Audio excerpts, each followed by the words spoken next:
You are a busy man, the livestock information side of things here, dealing with silage and nitrate levels and aflatoxin and feeding all of this stuff. Eventually, your phone keeps ringing all the time, I'm sure, as we've gone through this drought situation.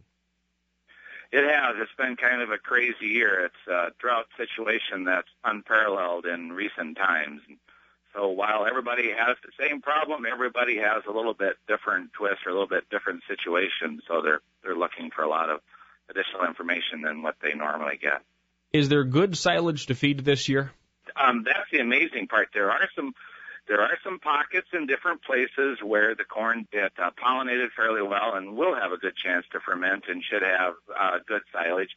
But the next thing is that in many of the cases, as long as the standing crop has enough green to it or enough moisture so that when it's harvested, it will ferment, even the corn that doesn't have an ear is usually, give or take, around 3/4 of the feed value of the normal silage, and that's because it's higher in sugar content that helps make up for some of that lost starch that's there, and it's higher in fiber digestibility and things like that. So yeah, in answer to your question, Steve, we've got some very good possibilities for feed out there as long as a person knows how to formulate it in their rations. How should that process begin then, the formulation, Leo, from a harvest timetable to eventually when it gets to that animal? Harvest the animal.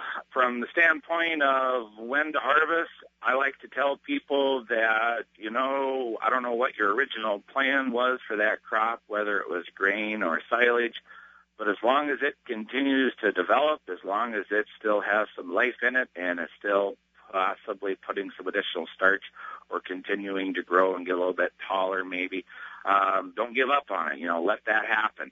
That's number one. Number two, you need to make sure that when you do harvest it, that as silage goes, the magic numbers are somewhere between 60 and 70, with the idea of 63 to 68% would be the perfect range typically to be in so that it can properly ferment. And then once it's fermented, after it's been in the bunker, the silo, or the bag, whatever, for a minimum of a month, if you did have any aflatoxin problems, those are cut to about half typically.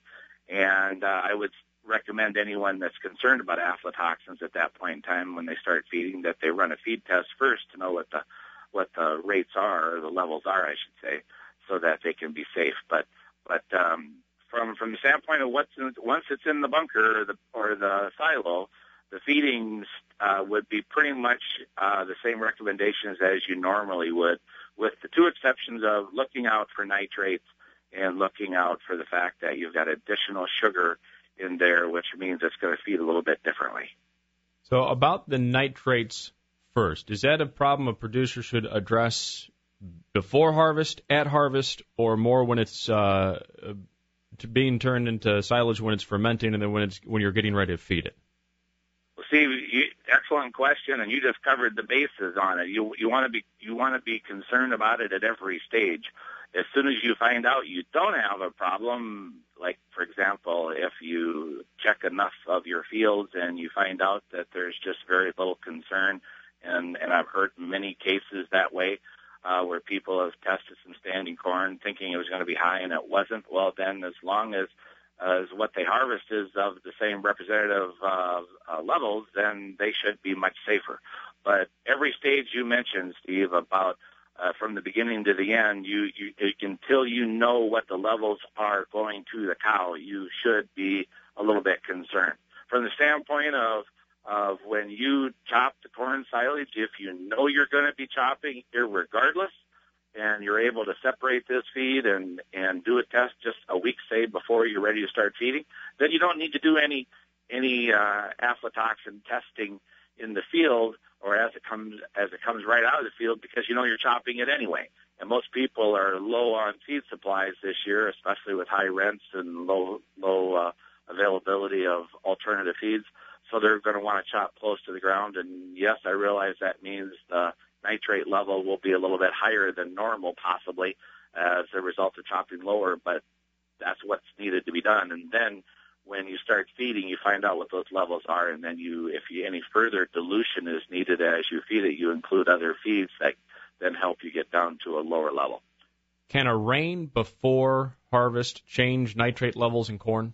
Excellent question. The possibility of having a rain and having the corn respond if it's got some life left in it, the first 2 or 3 days after a significant rain will generally cause a boost in the nitrogen uptake, and that means that lower part of the stalk is going to have even higher nitrate level. So then it needs two things to be able to get that back down closer to normal or closer to something safe to feed. The two things are it needs enough moisture to be able to continue pushing that nitrate up the stalk and into the leaves where it can use it. And then the other thing is it just needs adequate time in order to be able to utilize it as well. So generally after you've had a significant rain, the worst time that you can cut from a nitrate potential is the first 2 or 3 days after that rain. But if you're able to wait about a week before you start chopping, then that nitrate level should be back down to closer to a regular level and not have a surge or a spike in it, so that it's easier to regulate in that manner. Once the feed is brought in from the field and it's being stored, Leo, do we have any concerns or worries about extreme weather one way or the other? I mean, if it stays ridiculously hot and dry, does that change the storage thought process on any of this feed for now?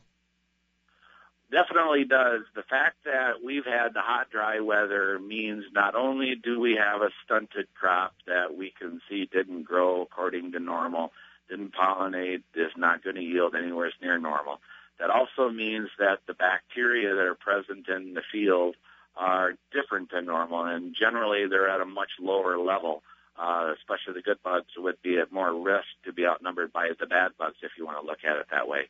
And there are definitely higher yeast contents that are present in that silage as it's chopped. So both of those mean that you have increased risk of not having a good fermentation. So you want to make sure you can't necessarily take care of all the problems, but you can minimize it the best way you can, is to use a research-proven inoculant of some sort that will make sure that it gets off to an excellent start for the fermentation.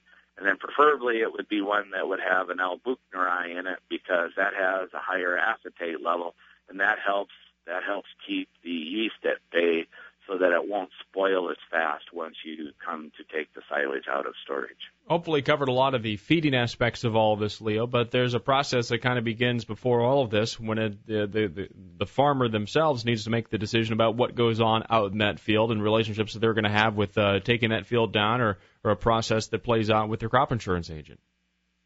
Good point. A lot of people this day and age, especially grain farmers, have some kind of crop insurance. And with regards to any loss that is going to be filed, they need to make sure that they contact their insurance agent ASAP, I would say, and then make sure that the agent gets an adjuster out there. If there's any concerns or thoughts about a loss, that needs to be done while there's a crop that's standing out in the field. And even if they say to leave some check strips and they'll come by later and look or something of that nature, they need to report whether or not they feel they have an aflatoxin problem. Even if there's a concern, I would recommend that they report it. The worst that's going to happen is that they'll pay $30 or $40 or $50 or whatever it is for an aflatoxin test and find out there's nothing to worry about. But I'd rather err on that side as opposed to having an extremely high level, not get the insurance coverage because I didn't report it in time or tried saving a little bit of money ahead of time. Leo, are we at the beginning, the middle, or near the end of this situation when it comes to feed issues throughout central Illinois and really all over the place because of the drought? I would say we're at the beginning of it. I mean, in a sense, we've had people in southern Illinois calling since mid-June that were already abandoning crops, and yet we have other people that are still having enough rain and enough good growing conditions that they've been able to hold off harvest until now and make that decision until now. So there's been the southern third of our region has has definitely been having this problem for a much longer period of time. The central part of both states, Illinois, Indiana, for example, seem to be doing a little bit better, and they're now getting to where they're starting to harvest as a result of the drought. And of course, then it's a little bit scattered as you go to the northern side of both of the states as far as what kind of growing conditions they've had. But we are probably going to, all things considered, the crop will be ready a week to two earlier than what they might normally think because of the dry conditions. That's usually, even in a healthy crop, when you have dry, hot conditions, the crop tends to mature faster than normal.